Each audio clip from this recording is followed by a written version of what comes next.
Hello and welcome to the African Tech Roundup, episode 76 for the week ending Monday, September 26th, 2016. This is where we round up the week's most important tech, digital, and innovation news from across the African continent. My name is Andile Masubu. Thank you for listening in.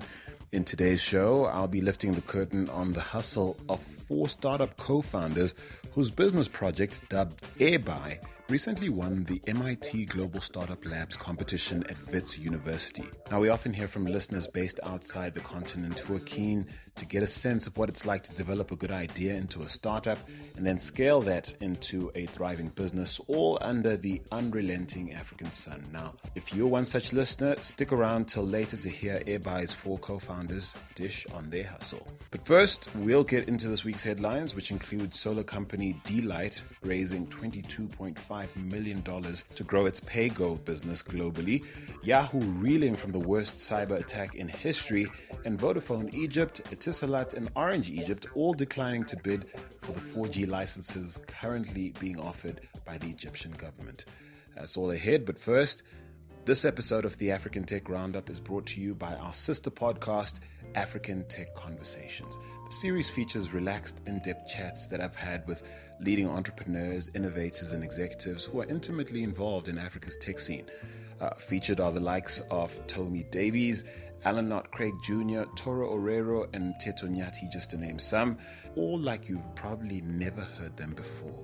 To listen, simply head to our SoundCloud account at soundcloud.com/African Tech Roundup and click on the African Tech Conversations playlist, or search for the African Tech Conversations podcast on iTunes, Stitcher, or any other good podcatcher.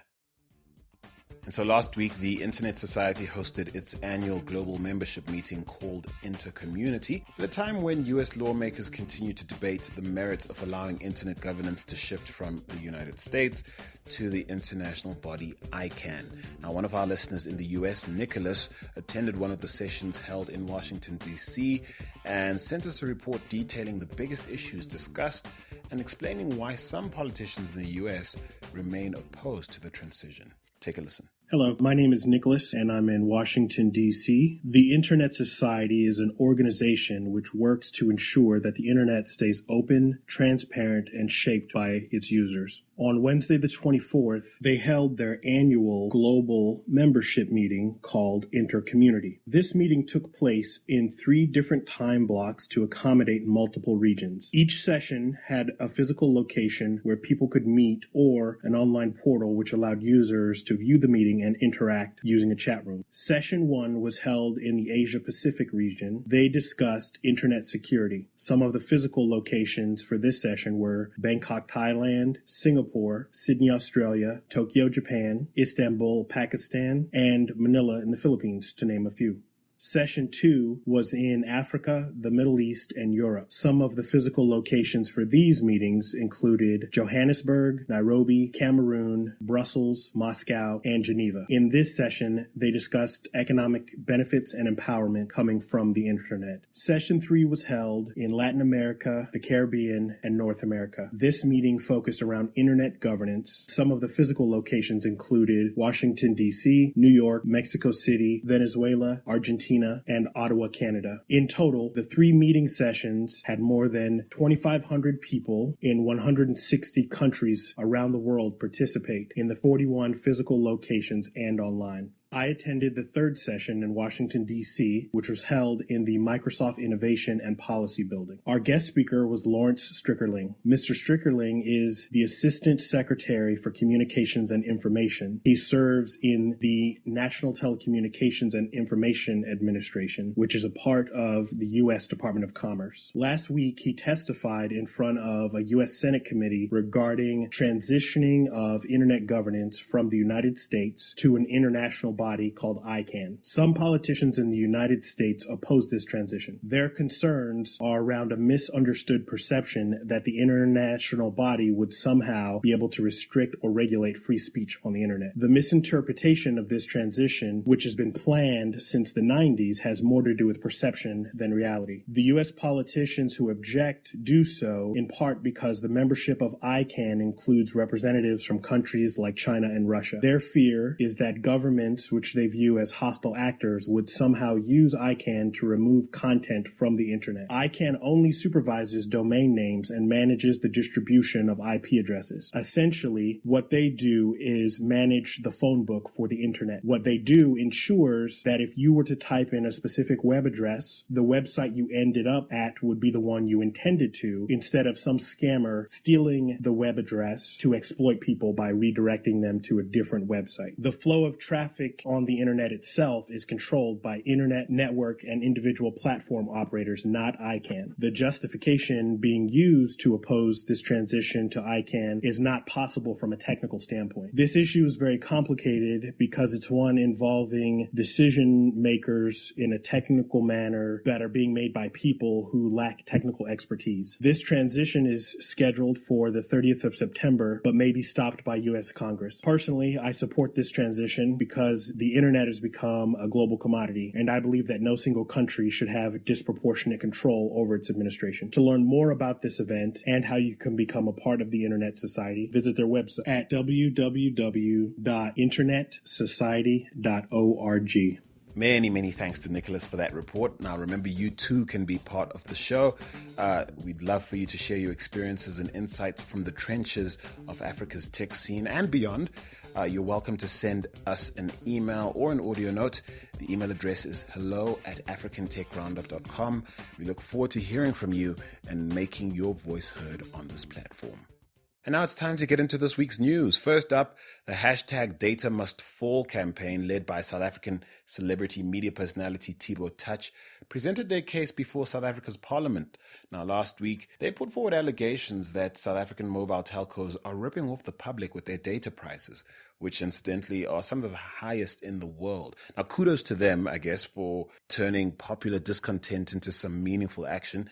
I reckon that lobbying lawmakers who actually have the power to influence the regulator, in this case, ICASA, is probably the best way to influence mobile data pricing, at least in the short term. Nevertheless, the hashtag Data Must Fall campaign was largely overshadowed this past week by the hashtag Fees Must Fall student demonstrations that led to universities like Northwest University and Wits University suspending all operations. Now, varsity student activists were definitely more preoccupied with demanding free higher education than with pressing mobile telcos to reduce their data fees. In any case, Vodacom and MTN both appeared in Parliament to respond to the allegations made against the mobile network fraternity.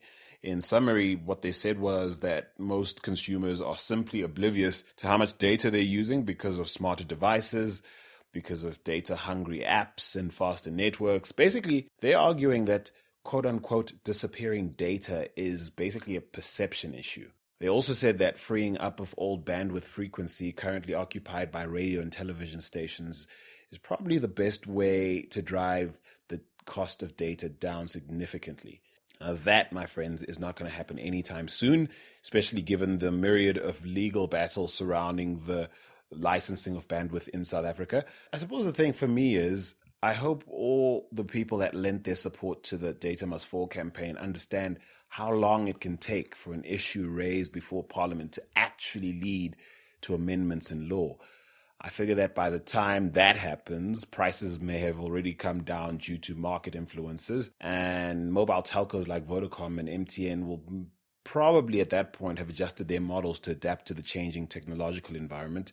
And they probably won't need to use South African revenue to subsidize their activities in other parts of the continent, which I suspect is what's going on. Now, over the past week, I've listened to a number of commentators discuss this very issue, and I'm convinced that mobile telcos probably do have a case to answer in terms of how they treat customers, particularly contract clients, because they do make it rather tricky to track and curb data spend. But what I'm about to say won't be popular. The thing is, There is no evidence to suggest that South African mobile data users can't afford the mobile data fees that they're currently being charged. And how do I prove that? Well, we're kind of paying, aren't we?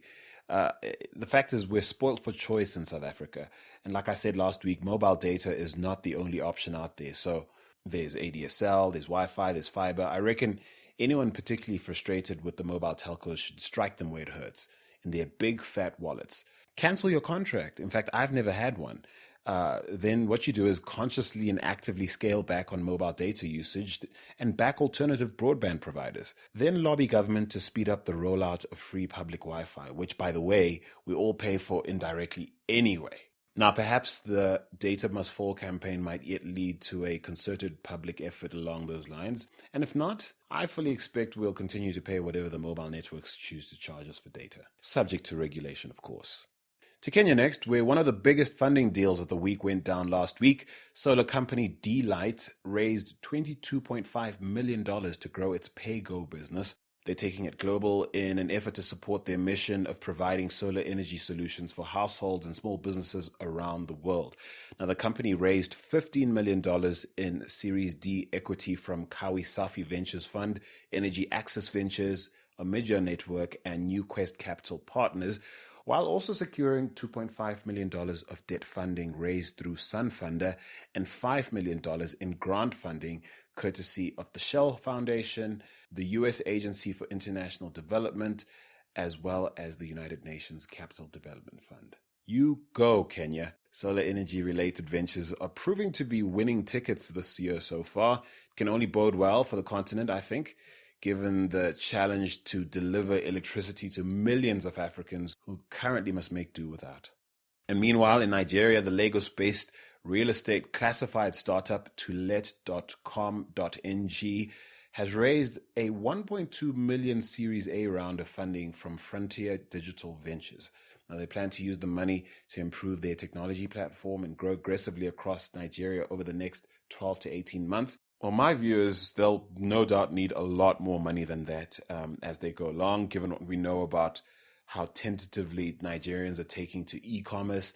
Nevertheless, this investment represents a massive vote of confidence, and with some clever maneuvering and some good fortune, they should gain sufficient traction to comfortably land Series B funding. They have already managed to distinguish themselves in the Nigerian market by collecting commissions as opposed to working on a subscription model, basically making it so that if they don't land a deal, they don't get paid.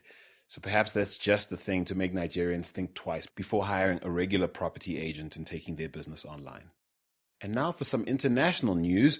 Yahoo! Remember them? Well, they're in poor shape at the moment.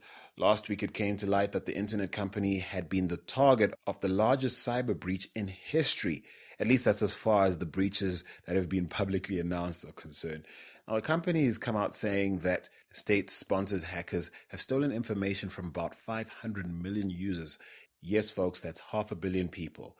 Email addresses, passwords, birth dates, and apparently in some cases even security questions and answers, as well as encrypted passwords, all stolen. And in case you're thinking this just happened, well, no, it didn't just happen. This happened back in 2014, my people. But before you feel too bad, don't, because it turns out Verizon, who are in the process of buying Yahoo for $4.83 billion, have said that they were notified of the massive breach only this past week. And some analysts reckon that this news isn't likely to affect the sale at all. Reports are continuing to surface, giving us a sense of how far-reaching the impact of this hack is.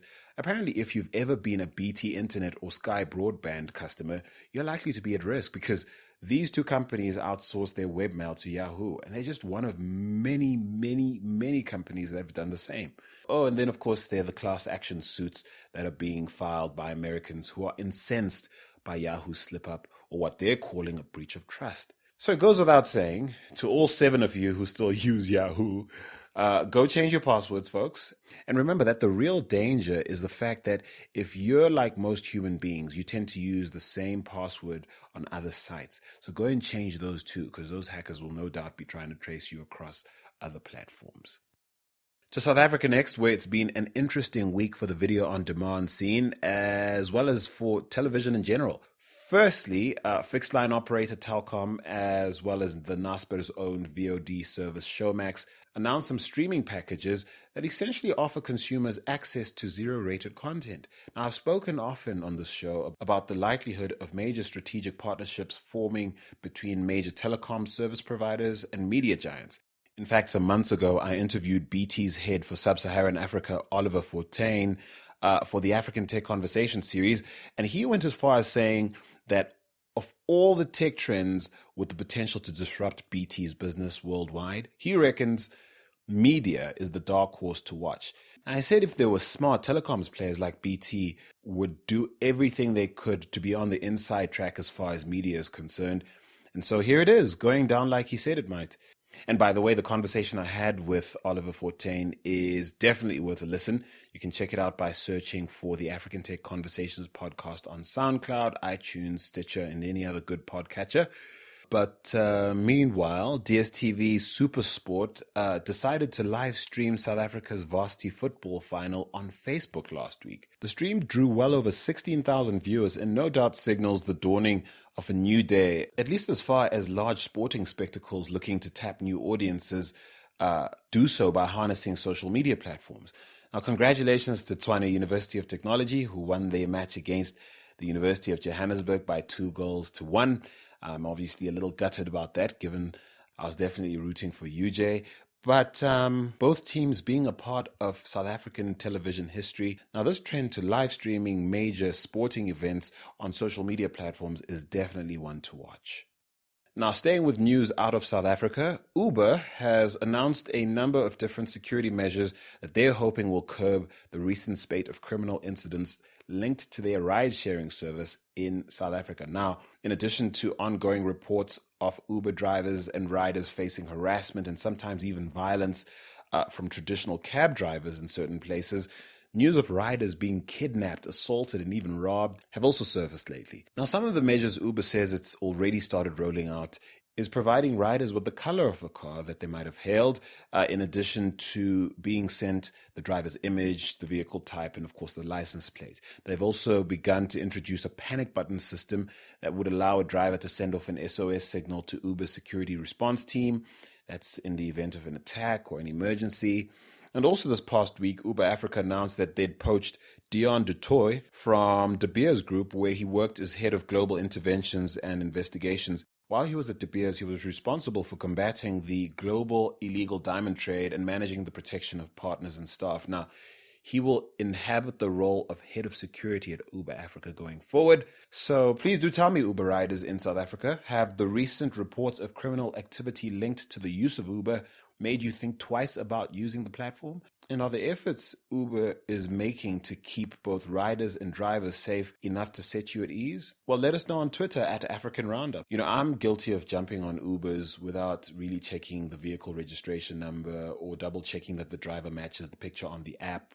Half the time I just see a car that, usually a white Corolla, Toyota Corolla, and I reckon, well, that must be my Uber, and I just hop in, And I guess that's partly what some people have done that's gotten them into trouble, particularly if you're being picked up and you're inebriated and you just see what looks like your Uber and you jump in, and before you know it, you're somewhere you didn't plan to be, less all your clothes and money. So let me know if you feel safe and if you, like me, are planning to do your due diligence in just making sure you're in the right car to start with.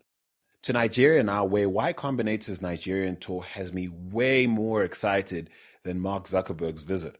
Not just because I'm significantly less suspicious of their motives in coming to the continent, but also because I'm really keen to see what comes off the visit in terms of which parts of Nigeria's ecosystem will capture Michael Siebel and Kasa Yunus's interest the most. They're the two people obviously coming through on behalf of the organization, startup founders in their own right.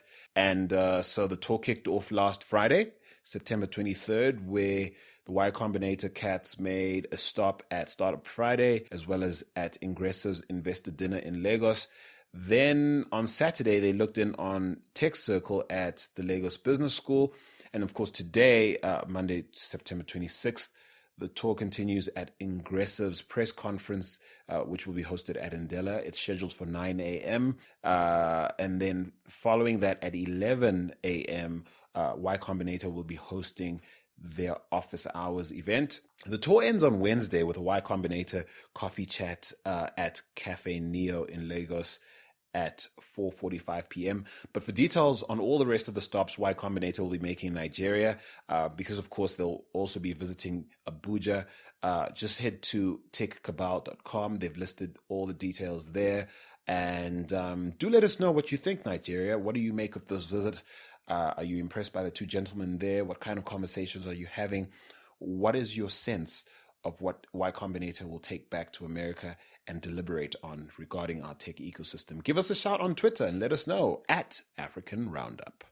And so finally, in an interesting turn, Egypt's existing mobile telecoms providers, namely Vodafone Egypt, Etisalat, and Orange Egypt, have all declined to take up 4G licenses in that country. Now, you'll remember that a few weeks ago we reported on the fact that Egypt's only fixed line operator, the partly government-owned Telecom Egypt, acquired one of the 4G licenses on offer for around $797 million. This, of course, in a bid to enter the country's mobile market directly. Now, it turns out the country's three existing mobile telecoms players have turned their noses at the remaining licenses because they don't agree with the terms on offer.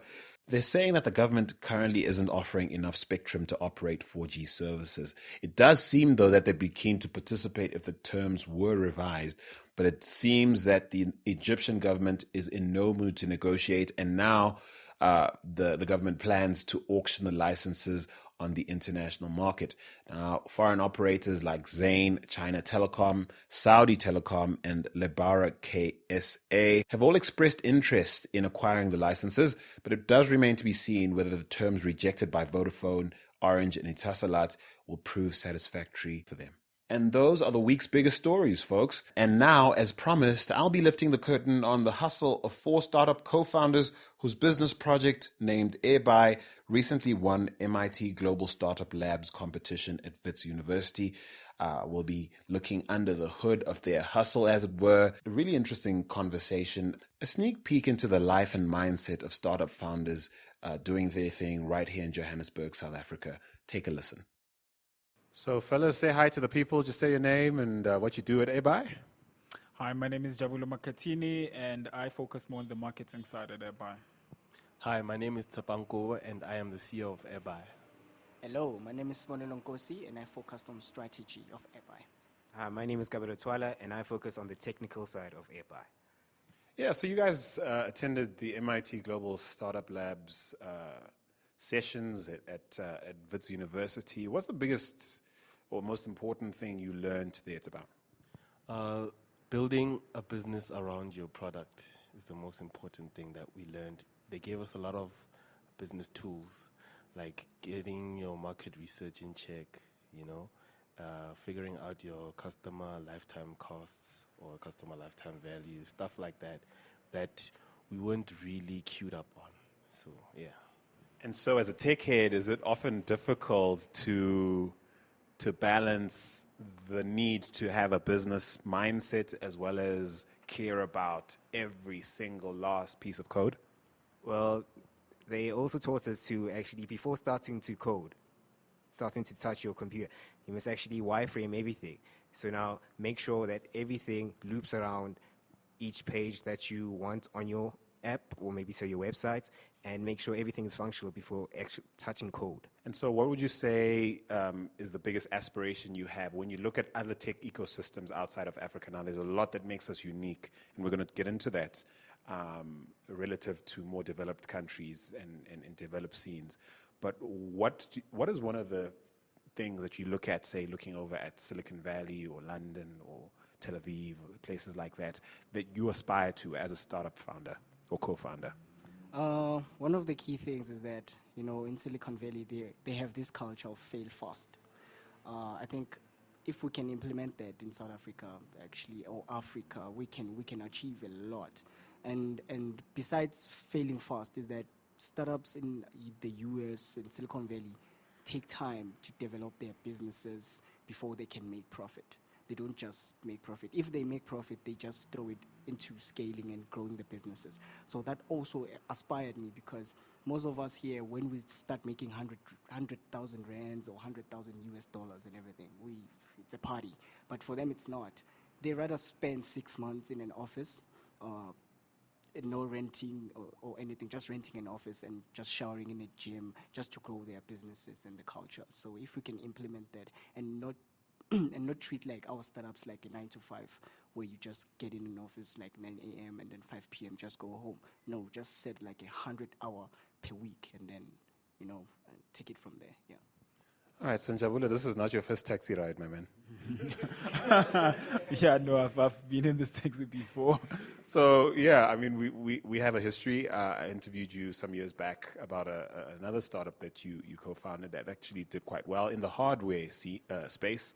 Now, this is a software place. What are some of the things you see quite differently to when you first came on the scene with your booster technology, which was helping people, which has become quite normal now, but at the time it came out, it was quite a thing to have a device you could latch onto your smartphone that would help you charge it, like extend the battery life, etc. This is significantly different, like I said, in the software space. What have you learned relative to coming to the scene some years ago to where you are now? Definitely, I think a lot of lessons that I've learned. We started Booster, I think, in 2014, and it's more in the hardware. And as you can imagine, comparing software to hardware is difficult, especially in our country, Africa, or in our continent, because there's a lot of parts that you need to import and a lot of things involved. But I think overall, one thing that I've definitely taken up is one point that Sibonelo mentioned in terms of like failing fast. It's very, very much key to zoom out of your business so that you can view it strategically. I've learned to sort of being able to stand back and view your business outside of it, because you get involved in a lot of things and in the day-to-day runnings, and sometimes you don't even see when you sort of hitting the wall. So I think especially with software and with when you're trying to build a project or a company that is fresh and that is breaking new grounds with whatever is happening out there, it's very much tricky because you need to get it right. I think the most important thing is proving a business model that works, and I think those are simply the lessons that I learned in terms of from where we started with Booster to where we are right now. What would you say is the most important metric to track, broadly speaking, as a startup CEO, Tsebang, and a startup CEO on the African continent? Now, we know that if you are in Silicon Valley and you get certain traction as far as, say, Facebook likes, that might extend your runway in that scenario. Not so much here. Not so much here. So given that, speak to what are some of the most important metrics for your business specifically, and the discipline required to focus on those things and not be taken up by the fact that you guys are getting to go to Portugal and you've won this competition. Just from our perspective, because we are still in the pre-revenue stage, but it comes down to what we do on a day-to-day basis. So we tend to set goals, and the hard thing about achieving those goals is having the discipline and commitment to working towards them. So fortunately for us now, we have a mentor who helps us with the business, and that has really helped us in terms of getting things done. What kind of mentor? In a technical sense or in a business sense, or both? In a business sense. Because we're trying to build a business around our product. Things like Facebook likes, they don't, for us, it's not really, it doesn't really count. But if we have your contact details, it's something that we can use, because the Facebook likes don't translate to people signing up on our page. I suppose in terms of growth metrics, and the point I think you're making and I'm trying to make as well is being committed to metrics that are directly linked to hardcore things like revenue and profitability. Yeah. Yeah, Yeah, true. I think also adding, taking from where what Sapang actually mentioned, I think also one thing that we've sort of realized is the facade that comes with being a tech startup. Being funded does not mean success. I think we follow Crunchbase. There's a site called Crunchbase, which is only dedicated on informing you of the startups that got funded. But the concern is no one actually tells you what happened to them. Because when you start to scrutinize and follow up on it, others have shut down for various reasons. Because it all boils down to the metrics. How do you sort of define the metrics and stuff? So for us, it all boils down to the consumers. Because we can create something that might convince Andile Masuku. We can create something that can convince a VC who's a billionaire, and they might be willing to give us like 5M. But it all boils down to the user at the end of the day. And I think one thing that we've been sort of stressing and putting all our energy on is the user, is getting it right with the users. As long as we can get it right with the users, it doesn't matter whether you have funding or not. I think you are guaranteed to success. Let it sort of cover the need of the user. Let it be a solution that is relevant to that user, because it can make sense in a projector presentation, but to the user, you might be quite off. So let's talk about failure and the culture of failure, or the lack thereof, in our particular ecosystem. It doesn't go down well around here to be like, I started this business, it didn't work out. I've had massive arguments with people I love who mean quite well, who, when I hold up my scars, I see a beautiful picture, whereas they see just like all these L's all the place, everywhere. And it's frustrating to me, because other ecosystems get to celebrate and learn from failure. I want to talk about the potential for failure in every startup, and I want you to give me an honest assessment of how you guys might come to decide that this hasn't worked out, and you guys might need to pivot, might need to shut everything down altogether and try something else. How would you arrive at that conclusion? We've actually spoken about this, where we discussed, maybe say this project doesn't go as planned, what would we do next? So we have, as startups, it's advised to actually have plan Bs, or something else that you might actually do, which we've got like 3 other projects, but we felt like AirBuy is actually, the most viable one for now, and that's the one we actually putting our energies in. So until we feel, maybe after a good, say, a year, then we might actually start talking and saying, is this going somewhere? Or, guys, do we need to do something else, because we're not getting what we actually looking for, That's money, being able to live off this company. That's number one. Because apparently, it is a case actually where you start making money after a good 2 years or 3 years. So will we be able to survive, during those 2 years with this project? So now that's also like a major concern. And also adding on that, the year will pivot the project completely. We're gonna break down the project into 4 actually, 3 months. So the first 3 months we try this model. If it doesn't work completely, we pivot the model. But still AirBuy, we introduce the next model in the next 3 months and try to get as much as surveys that we can. If it fails also, we pivot until the year is complete, and now we say like, we've tried different models, because we've been studying. One thing about MIT is that they've been teaching us about business canvases and all that stuff, how to implement your business and how to go about it. So you don't have to scratch your project firsthand when it doesn't succeed. Maybe there's something wrong that you don't even realize. Just go back to the drawing board and just point out the mistakes and everything, and go back again with the different approach. And if it doesn't work, also go back again until you're done with all your models. So that's what we're planning to do. Yeah.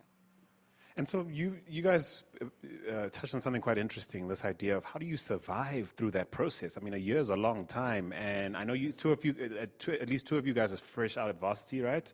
And the other two, you guys are now pretty much veterans in the startup scene. Goodness knows how you've been doing it, but on a practical level, speak to people who are sitting, listening to us in our biggest audience outside of Africa is the US and the UK. And people are fascinated about the experience, about your experiences, starting something from nothing, and how people survive it. So talk me through how you four are surviving it. Yeah, it's rough. August was the worst month. So to survive in terms of money, because what we decided as a group is that we just going all in. We're not taking full-time jobs and stuff like that. And because of that, now we have to get creative on how we're going to get money, since Ebai is still not making money for us yet. So for me, I'm also a photographer. So I get revenue I get money from doing shoots, photo shoots.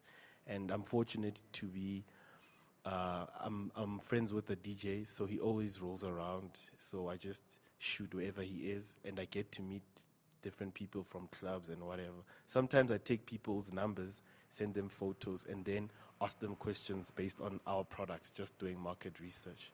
Yeah, so yeah. Hustle and flow, papa. Yeah. And Jabulo, he hooked us up with this other events company, so we work with them at times and get some money there. So it's just getting money just to stay afloat, but we always remind ourselves of what it is that we're here for. We're here for the business. Everything else is just to help us survive. Do your families understand? Do your significant others understand? How difficult is it to sort of translate the passion you have for this, and what really, for people who can't see what you see the way you see it in your head, how difficult has it been to enthuse the people in your lives to the vision you guys have? For me, my grandma still doesn't understand what I'm doing. Because the moment I left Bloemfontein for Joburg, I was going to study law. I studied law. I have a law background. But along the way, I was like, nah, I'm a startup now. She was like, what's that? What are you doing? It's a computer. So every time when she sees me, she's like, we're working with computers, but they always want to see that chunk. They're expecting you to show up with something, a house, a car, but they don't understand that it takes time, you know what I mean? Even the guys from Angry Bird took them like 58 years to get Angry Bird out. So it's patience and patience and patience, yeah. So I guess also communication is very key, and learning to actually speak with people you have relationships with, especially people that you're under, like your parents, like your immediate parents. It's hard. It's very hard, especially being like a fresh graduate.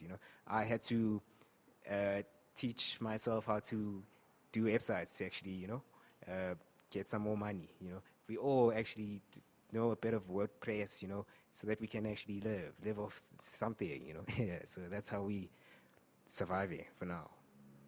And guys, I want you to speak to your contemporaries across the continent. I think it's so sad how disconnected we are. I was at Demo Africa some weeks ago and met these amazing people. In fact, I met you guys there. Yeah. Actually, no. I can't believe I couldn't remember. I didn't. Anyway. So I met people like you, but you guys met like amazing entrepreneurs from all over the continent. And it's sad. I was inspired on one hand, but I was really gutted to think that we're pretty much just there. Many of those people are just as distant and strange to us as someone sitting in Silicon Valley. And that's really sad. And it's one of the things we're trying to change with the African Roundup. We're in Bram, people, in case you thought we were faking a location. Yeah, so what do you want to say? Like heart to heart, man to woman in many cases, startup founder to startup founder. What do you want to say to our African brothers and sisters listening to us right now?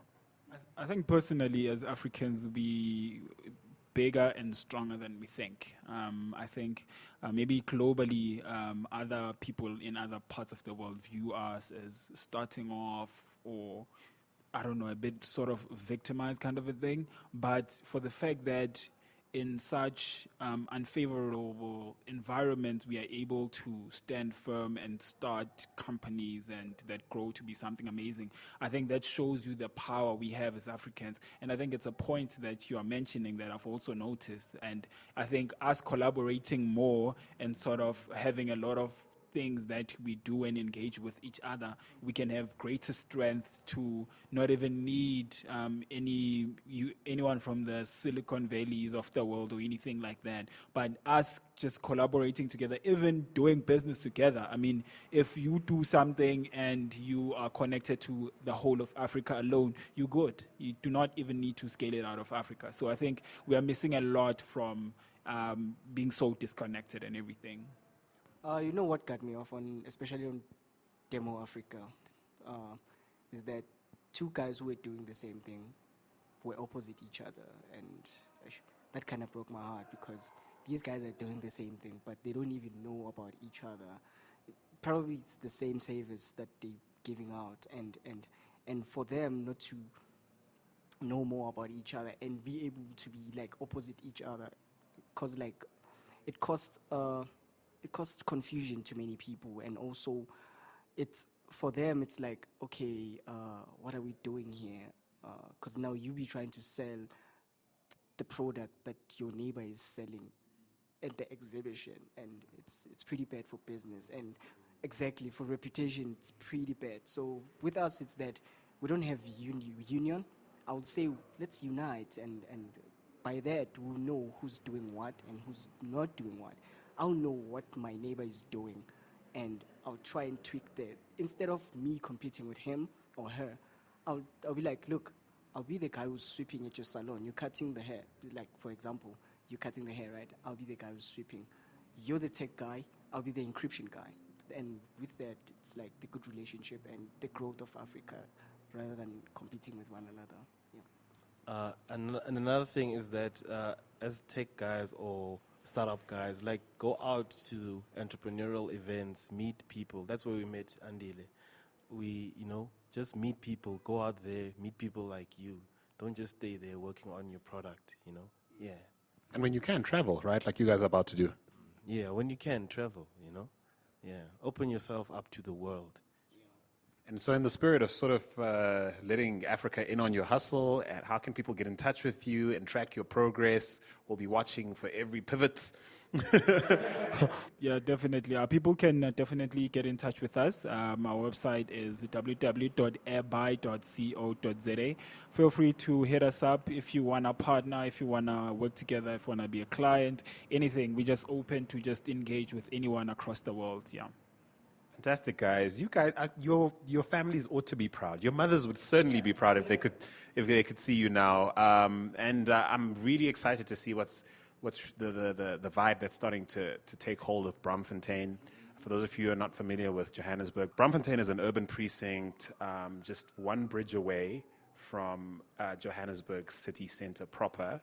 The bridge is the Nelson Mandela Bridge, which crosses right over the train tracks, where we're actually staring at them right now. And this place is really becoming a hotbed of innovation, and I'm really excited about it. Silicon Braam is how it has to go down over here, with you guys all up in the mix. So congratulations to you. Enjoy your trip to Portugal. Come back quickly to keep that hustle going, yeah? Definitely. All right, man. Take it easy. A big thank you to all 4 co-founders of Airbuy. I certainly wish them all the best on their journey. A big shout out to the Diz based in Silicon Braam. It's really encouraging to see the tech and innovation moves being made in that part of the city. Now, before we go, this episode of the African Tech Roundup is brought to you by our sister podcast, African Tech Conversations. The series features relaxed, in-depth chats that I've had with leading entrepreneurs, innovators, and executives who are intimately involved in Africa's tech scene. Now, to listen, simply head to our SoundCloud account at soundcloud.com/African Tech Roundup. and click on the African Tech Conversations playlist, or search for the African Tech Conversations podcast on iTunes, Stitcher, or any other good podcatcher. And that's it for this week. The show will be back again next week, Monday, on AfricanTechRoundup.com at 9 a.m. Central African Time. But before I sign off today, I'd like to congratulate good friend of the show, Trevor Wolf, and his team at Dell.io for coming out tops at the Venture Burn Pitching Den at the 2016 Innovation Summit, which was hosted in Johannesburg last week.